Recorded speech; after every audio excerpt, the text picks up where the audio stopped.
Greetings, all you game masters. I'm Master the Frank Master here. Welcome to a brand new Let's Play. The last of the actual legit Super Nintendo I'll be doing for this entire saga on my channel. Sonic 3D Blast. So I think, despite the quality of the game, or at least my opinions of the game, I think it's a fitting end because it is kind of like a neat transition from the 2D side-scrolling nature to the 3D plane, because this is what this game kind of really is. I'll dive more into it when I'm talking about, but I'll make more sense when we actually play the game.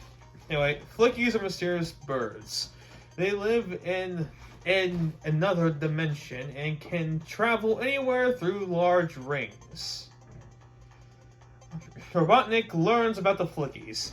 I will change the Flickies into robots and move their search for the Chaos Emeralds for me. Using the infinite power of the emeralds. Okay, I guess I want to read the rest of it. Okay, cool. Sonic found himself a local Chuck E. Cheese. Sonic visits Flicky Island to see his friends, but the only thing he finds are robots. Robots made my friends like this. I must save them. Robotnik must be stopped. Sonic starts to defeat the enemies in order to rescue the Flickies who are trapped inside. I read that correctly. Yo, Sonic, you can warp through the big rings with the help of the Flickies. Chase after Robotnik and defeat his plans. In Green Grove. So yeah, this is Sonic 3D Blast. Kind of like the Blue Blur's first transition into the 3D plane, and boy oh boy did they jump the gun this one, because earlier this year, or the year 1996 I should say, this was just the game's release date, Nintendo released a Nintendo 64 with Mario 64 on it, so Sega of course has to keep up with the trends. So for the Sega Genesis and Sega Saturn, here we are with Sonic 3D Blast. A game that, in my honest opinion, is very middling at best. Like, you can do a majority of the other things you can do in any other Sonic game in this one. That includes a spin dash and a jump. But however, how to beat the zones are completely different. You do a little bit differently. Here, you got to attack the freaking robots, free the Flickies, and pretty much take them with you. Let's see some actually here. There are 5 Flickies per section, and there are multiple sections per zone, up to 3. I think on occasion 4. And yeah, this game is it's definitely a game of our time. To me personally, like, well, first off, I should probably say a couple things here. Oh, hey, Knuckles. Before we get even further to that conversation, Knuckles and Tails are in this game, though only Sonic's a playable character in this one. If you find them in the zone, they can act as your warps to the special stages. We'll launch 50 rings, then booyah, you're in. And these are piss easy. It's just... Right, not as easy as the ones in Sonic Blast, but it comes close. Now, I'll give honest to God credit to this game real quick before going into what I don't like about the game, which is there's plenty to talk about. But I'll admire the ambition, you know? Like, I don't think the Sega Genesis was the correct one to go with. The Sega Saturn was, but the problem is I don't have access to the Sega Saturn, nor the Sega Saturn version. I only have access to the Genesis version, so I get the better soundtrack, but the worse control. At least, like Spike said, the special stages are piss easy. Just collect rings on a wooden plank and avoid the bombs. And the ring counts always stay the same for each special stage, so yeah, it's not you're not gonna struggle at all. I didn't mean to step back to you, damn it. You don't need more rings, you freaking greedy asshole. Yeah, but that's kind of just the objective of Sonic Blast. So just go around the stage, find 5 robots, and free the Flickies. And boy, oh boy, yep, that's a first. That's not the first, but not the last. Because getting hit in this game, not only do you lose the rings, but also lose the Flickies who follow you. Because the whole objective is not only gotta defeat the robots, but also gotta collect the Flickies and follow you to the big ring. The main issue here is that if you get hit, which is pretty easy to do in this game because Sonic's controls are incredibly flimsy, because while I be playing on the Switch where I have an analog stick, this game was created with a D-pad in mind, and that means you don't get full 16 directional movement, which is not really that fun, mind you. God, fuck you. Okay. I think I end up here. Oh, come on. Go over here, you fucking... Nah, there we go, thank you. But yeah, it's just... this game is just something else. But I feel like this game is so necessary to play, too.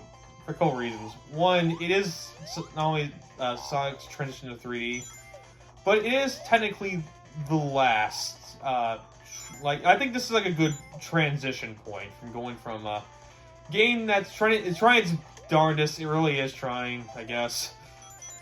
I will mark the attempt, but it really is not that great. But it is the game that is attempting to do 3D in a console that was mainly known for its 2D platformers. The one down there, no sir, reap up. And here we just get a game that's pretty much like the last hurrah, pretty much. Like before going to the sixth generation of the fifth generation of consoles, I should say. One last hurrah for the 2D platformers before it transitions to the 3D. And no, this isn't technically the last game we're playing for this, because that'll be Pokemon Leaf Green.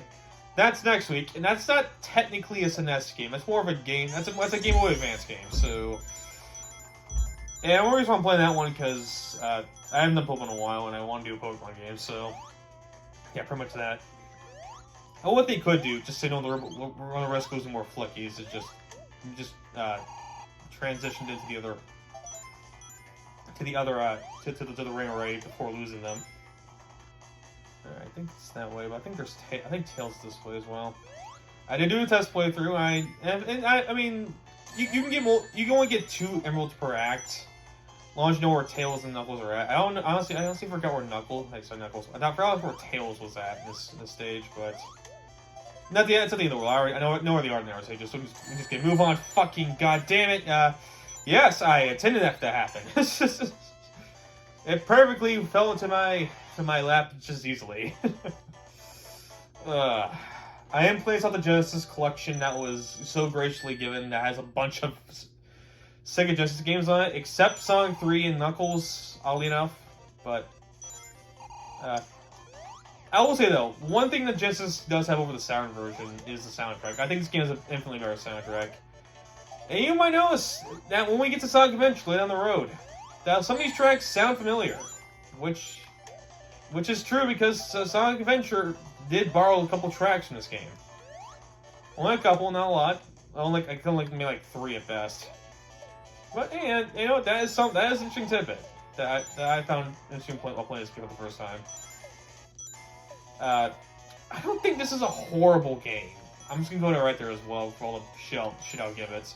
It's not a horrible game. I understand the attempt. It's just in my eyes. It's just I feel like I was jumping the gun a bit. It should have just stuck. It should just stuck it primarily made for the Saturn and improve it on that, which did have. At least I think it did. If not, you could just waited for Sonic Adventure to come out later on the freaking Dreamcast, but we didn't quite get that now, did we? Alright, so I remember Knuckles over here. I might as well give out the birds you have. Where is I'm pretty sure I know that Knucklehead are in summer, but I don't have 50 rings yet. I don't think it's possible to get 50 rings now. Alright, so I mean he's definitely in the next segment. Alright, let's move on then. Yeah. Dude. Don't worry, it's only like the first couple first 2 zones are gonna be the long ones, if I play this correctly. Because really, I know where Knuckles' tails are at. I almost have enough rings for him. Knuckles is over there, I believe. I need one more ring. Look at that, beautiful. There's the Knucklehead. How you doing, buddy? Knock, knock, it's Knuckles. Once again, we're not going to see any playable 3D Knuckles or Tails in this game. Not Sonic Adventure. Which, you know what, to be fair, this next Sonic game we'll be doing after this. Oh, look at that. I fucked up and I still have way more than enough rings to get by. Yeah, I'm telling you, these stages are pretty fucking easy. If you do fuck up, you are probably still gonna make it. There's plenty of rings for you to bounce back from. Oh wow, I fucked up already. Okay, cool. As if I don't miss the rings, that'd be nice. There we go. There we go. Okay. Alright, Fitty, no problem. Of course, if I go all pilot, that'd be right. The only challenging thing about this is that sometimes you can get a little too frantic. There's more enough bombs for you to dodge. I mean, overall, you should be fine. We got two terminals down and 5 more to go. Jeez. It'll like Lego pieces in this game for some reason. I don't know why. Okay, that's cool. That's fantastic. However, I'm gonna do it anyway because I need more rings. Make sure I have enough when I do find Tails, at least. He says that that's the plan all along.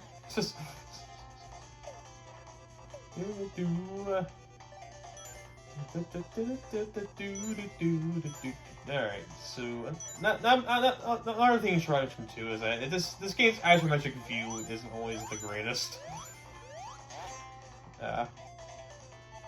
Once again, just another victim of being on an inferior console. Always being developed for an inferior console. Like I said, it should have just stuck to the Genesis. It should have just stuck to the Saturn. I would have thought. I think this would have been infinitely better. Because I do know there is a better version of this game out there that the developer actually went out of his way to make a better version of this game, which I respect.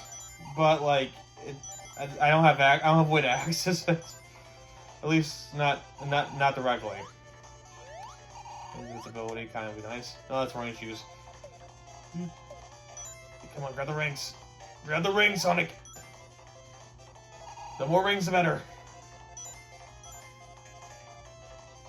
Damn it. Fuck you. There. Just. Alright. So I believe Tails is this way. At least I think he is. I might be wrong, but we'll see. There's this building here, at least. Where is that Tails? For God's sakes, Tails, where the fuck are you? There he is. There's my good old buddy old pal Tails. They're everyone's favorite two-tail fox. Also is a playable Weemus for some reason. Damn it. Well, that's already too. When you get pushed back for more opportunities to get more rings. But that said, though, I don't want to do these puzzles more once because I want to move on. So I will be rewinding these segments. Whee! That's close. Like the only one that gave me any shit in the test playthrough really was the last one. Which I guess to be expected because it is technically the last stage. It needs to challenge the player immensely, but like, I wouldn't exactly call this challenging. Just look at that, over 20 rings worth of quota. I could have got that twice, and that would have been fine. All right, that's 3 Lego pieces. That's 3 Lego pieces attained. Let's get the fuck out of here. All right. I didn't mean to fucking give it to you anymore. Damn it.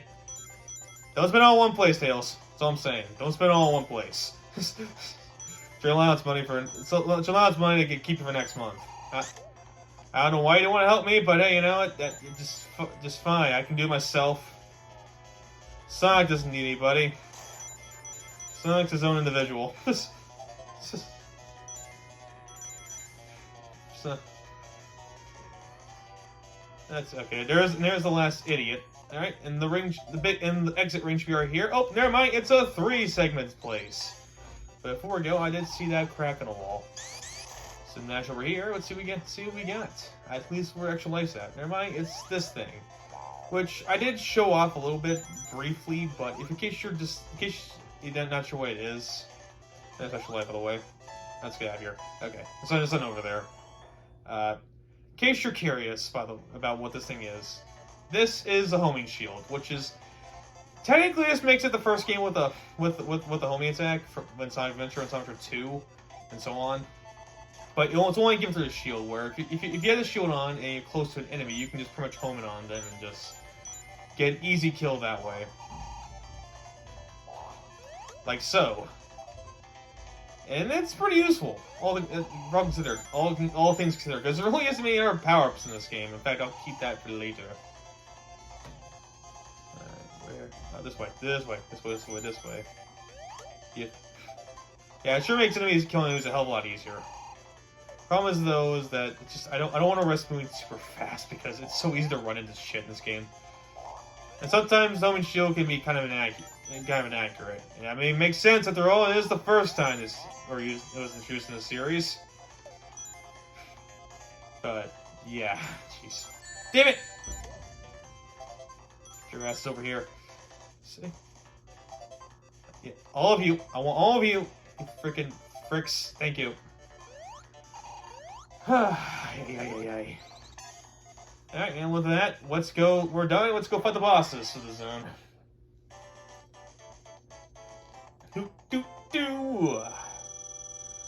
Ah, dear God. Alright, and now for the boss fights, which are not terribly difficult, depending how you want how it plays it. The first boss fight here is not that hard, really. He's gonna drop a spike, which is pretty easy to avoid. And then he'll go for reach for it, which is your opportunity to strike him. He'll have 8 hits apiece. And yeah, pretty simple boss fight. Nothing too hard. At least at the beginning. Alright, come on, you. Get over here. Alright, that's it. That's it. And we're going to end that there. So thank you all for watching. Your Master the Frank Master. Continue to master this game out next part. So I'll see you guys then.